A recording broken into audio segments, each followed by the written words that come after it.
thank you for joining this part of today's presentation and keynotes. I'm really excited to have with me some customers, but also some long-standing IGEL friends with me. This morning, I'm joined by Mikkel from Spana Hospital, Daniel from Laboral Kuksta, Emil from the Swedish Social Insurance Agency, and Kevin from the Phoenix Group. Good morning, everybody.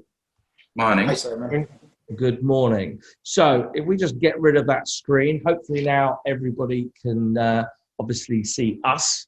It's been an interesting, obviously, 6 months post when the pandemic and lockdown started for many countries and many organizations. That came with some challenges, but you know, over the last couple of weeks, I've been speaking to all of you about how your organizations have dealt with those challenges.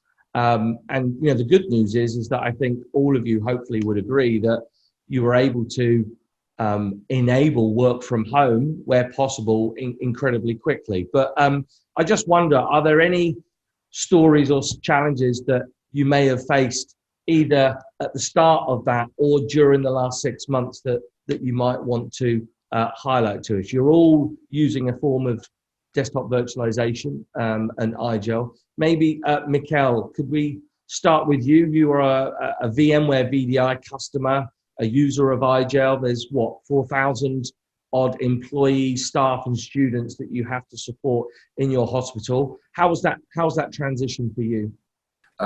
Working from home was no issue at all because we had, like you said, the VMware VDI in place. We had it connected to the internet, so people were able to log in from their homes.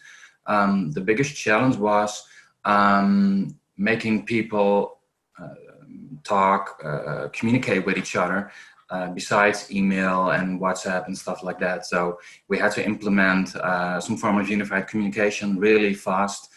We decided to go with Cisco WebEx, and within 1, maybe 2 weeks, we had the entire hospital migrated and working and communicating through those kind of platforms. Yeah, excellent. And Kevin, can you tell us a little bit about Phoenix Group? Yeah, so we've so Phoenix are the UK's largest long-term savings and retirements business. So we've actually got about 7,000 colleagues in the UK, and we look after about 14 million policies for customers. So we've got brands such as Sun Life, Standard Life, and I'm based in the Edinburgh office. So we, like most other organisations, faced a sort of hardware shortage. As you know, COVID affected supply chains globally, and a lot of suppliers were struggling to provide laptops. So we had IGEL thin clients in our smaller remote offices. We also used the UD Pocket as well for disaster recovery. We have a third-party business continuity site, and we use UD Pocket there. So we obviously had IGEL capability, and we looked at repurposing some laptops, and because the OS is so lightweight, we were able to repurpose some of the older laptops that we'd maybe retired, some of the lower spec devices, and ship those out. So that was our initial approach. A few folks weren't used to working on laptops, and we had sort of customer services agents that were used to desktops and dual screens. And so although we did have supplies of laptops coming in from suppliers, we actually looked to our 3,000 desktops in our Edinburgh office, and which were now sitting basically doing nothing. Right. So we actually began repurposing those and shipping out what we called our office in a box. And this effectively was an IGEL PC with a couple of screens in a box. And we used our in-house logistics team to box all these up and deliver them as well to our staff homes. And, using the IGEL OS obviously meant that you just turned the thing on and the staff were presented with a familiar login screen without them having to do any configuration. They didn't have to install Citrix Workspace on a device.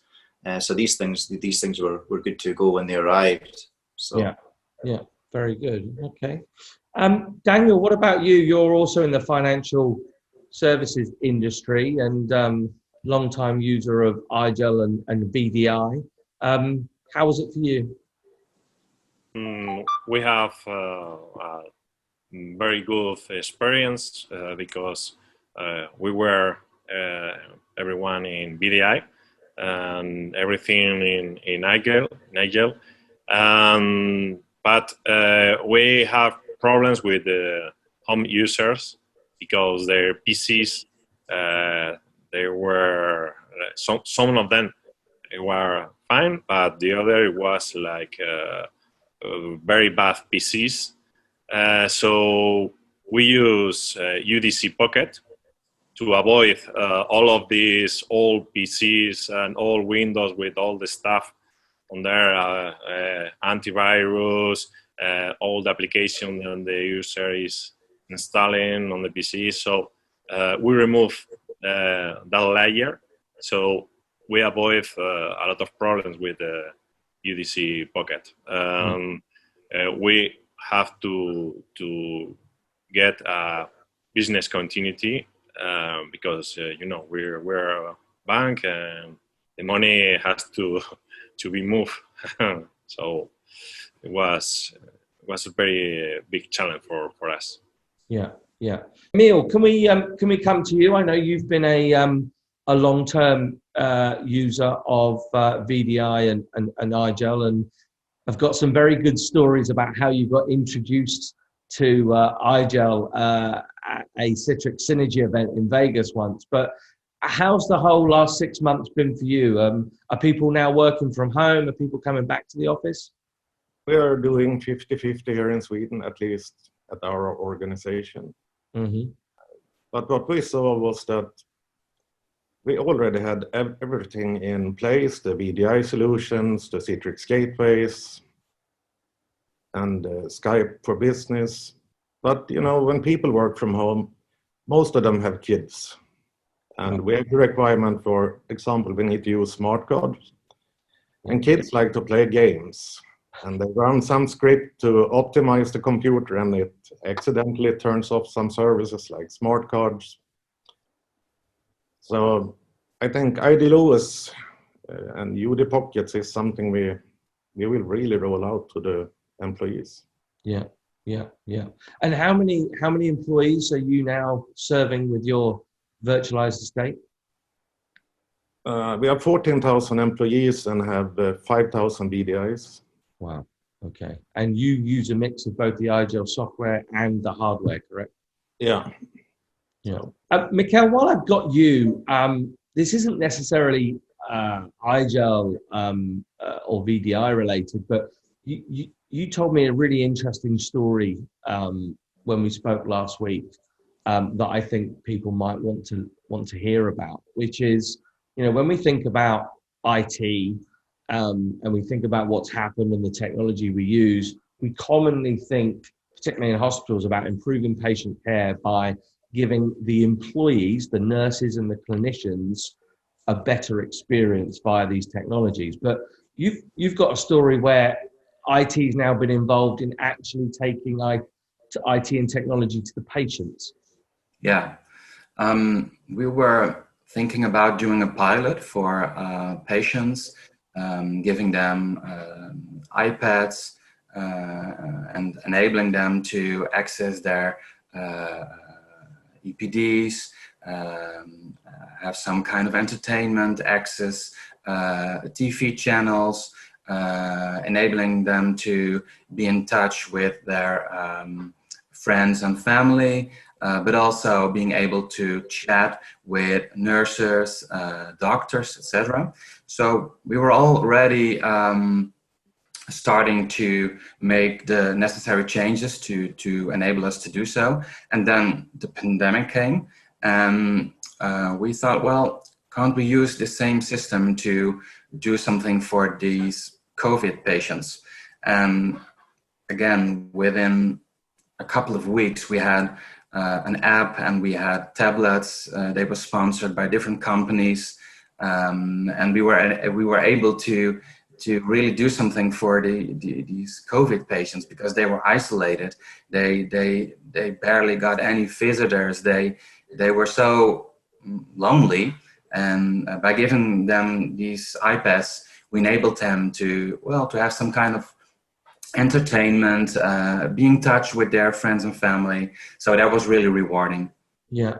But not only for the patients, but also for the staff working there, because I went to this department just to look with my own eyes how things were going there, and it really made a very big impression seeing those nurses, seeing how they were emotionally very, very burdened by this COVID pandemic.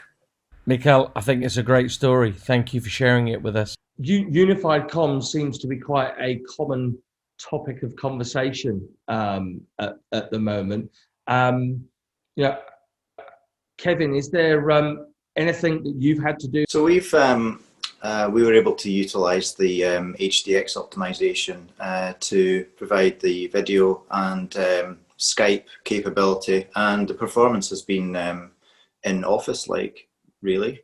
What we see that our users did was, when working from home, they were using their home computers, their laptops, and their private devices to start video conferencing. But when they were inside the hospital, they tried using that on our VDI, but we didn't have any local webcams and stuff like that. So they started creating sessions from within their VDIs, but they also started a second session on their mobile phone to have audio and video capabilities. Yeah. So the number of sessions grew enormous. And we're actually looking at implementing a couple of hundreds displays with integrated webcams and integrated audio to enable users to use those video conferencing utilities right from their own desktop. I think we're going to see there's going to be a requirement and a need to have the unified comms working both in and out the office. I think what we'll probably see is, as staff return to the office, we're going to see more requirements for webcams and headsets and so forth that maybe weren't needed before because folks were collaborating with each other. And I think what we're going to see is it's going to be a sort of mix of working from home and in the office, potentially for some time there. And we're going to need that capability regardless of what endpoint you're using, whether it's in your home or it's at your desk. Yeah, yeah. Very interesting, isn't it? If you'd asked anybody pre-COVID to turn their camera on and to hold every meeting with over a Zoom or a Teams, the numbers would have been very, very low. But it's interesting, it's not just IT that is deploying these new technologies, it's now our employers and our users who are actually trying to continue to work in this new way. And as you say, what they've suddenly become accustomed to at home is something they're going to want to carry forward, regardless of whether they're in the home or in the office, in the hospital. Absolutely, yeah. Yeah, yeah. Similar with you, Kevin. How does the, as and when you do return to work, those PCs that were repurposed with IGEL and all of the functionality that you're giving people at home, do you see that being used back in the office? We do, and that's actually something that we have started to work on. We've been using the OSC utility to convert the Windows PCs in the office so that there'll be IGEL desktops. So we've sort of accelerated our deployment of IGEL endpoints. There always was a plan to move more towards thin client. I mean, traditionally, particularly in the large Edinburgh office, we've been a thick desktop Windows PC, but this now enables us to have that seamless sort of user interface in the device in the office and in the home will look the same. I mean, whether or not these desktops in folks' houses come back or not is unknown at this stage. If they do come back, we can simply plug them in and manage them, and they'll remain on the IGEL OS. Yeah. Very good. So that OSC utility that we have has the ability to be centrally deployed out to machines that are running Windows and then convert them remotely into IGEL OS. How are you finding that, and how are you deploying that? So we have used SCCM to package up the effectively it's the executable that you download from IGEL, package that up in your SCCM environment, and then deploy that to your PCs. You can actually deploy that to all your machines because the conversion process is done from within the UMS. So the agent that you deploy at the Windows machine simply brings those devices into your UMS and gives you visibility of those. And then when you're ready, you simply right-click the device, and there's a command that will then kick off the conversion. So, I mean, the thing that was also, and I've talked about we were shipping these desktops out to our staff. I mean, a big thing for us, we repurposed those using build sticks. But I think even when you use the USB build stick, I mean, it literally takes about 5 minutes to convert a desktop. So it's such a, this is the thing it's been so, for us, it saves so much time. So, dare I ask, what would the last 6 months have looked like if there was no VDI in place? Would have been a disaster.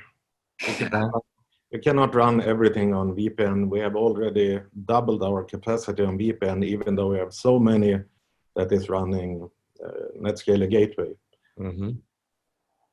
Yeah, I've heard some fairly big horror stories around people that initially increased their VPN licenses and then suddenly realized that there were challenges with people connected to the VPN all day, and that Teams and Zoom and Skype didn't particularly work too well over that. Is that something that you've experienced? Yeah, absolutely. And it's also a problem to distribute patches, security updates, and software over the VPN. I think VDI will dramatically increase, and also UD pockets, because when we have started to use the gateways more frequently, we realize, as I said, the device itself have to be secured. Yeah. If you boot it at the UD pocket, all the thing you need to bring with you to work and go home is your smart card. So yeah, I think this is the new normal, and it will increase. If we can just finish up on just getting sort of like a tweet from all of you, if you like. If you were to write a tweet about what the next 6 to 12 months looks like, what would that tweet say? As I said, I think this is the new normal, and we have to continue to make our solutions more secure so people can continue to work with home and take part in video conferences over good performance. I think we will go on with our desktop deployment, because we are deploying and buying new laptops. So our goal is be on IGEL, the 100% of all our employees. So our goal is be IGEL. Very good. It sounds like a commercial, but yeah, that's the goal. Yeah, Daniel, I'm good with that, my friend. Mikhail, what about you? So I think we've built a stable basic environment for now. And the next couple of months we'll be improving that even more. We'll be fine-tuning that even more. We'll be integrating the remote and work locally more. So focus will be on improving and fine-tuning. I would say exactly the same. I was going to say optimizing and tweaking. We end up in this position where we work from home, work from office. It's this sort of mix. I think it's optimizing particularly the unified comms piece. It's making sure that is working consistently.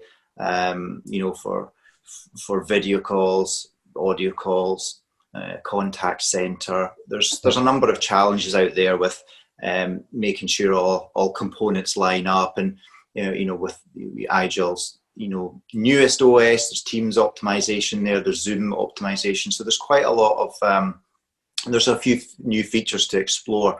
That's where I see our efforts. Okay, good. Any final thoughts from anybody? Does anybody have any words of wisdom that they'd like to share with us? Yeah, I want to share one thing with you. Perfect. We were talking about UD Pocket.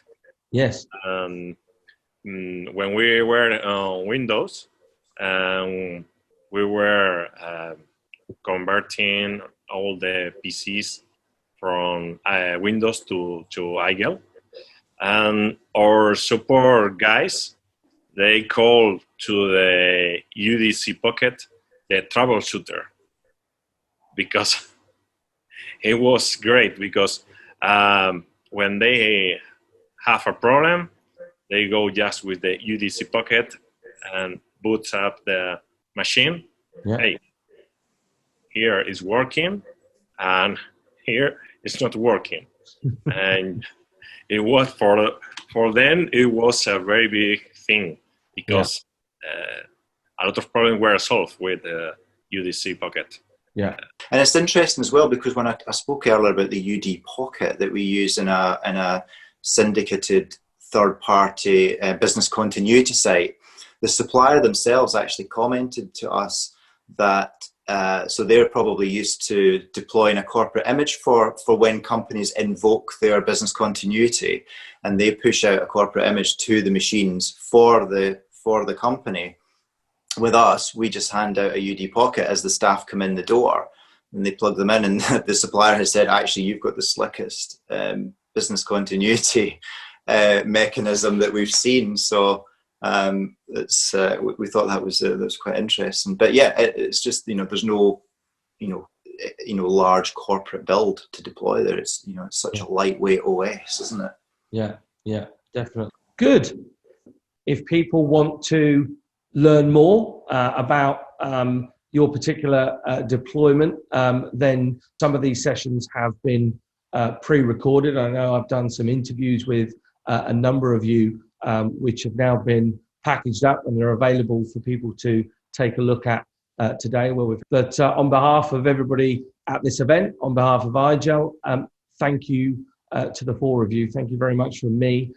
Thank you, and you're welcome.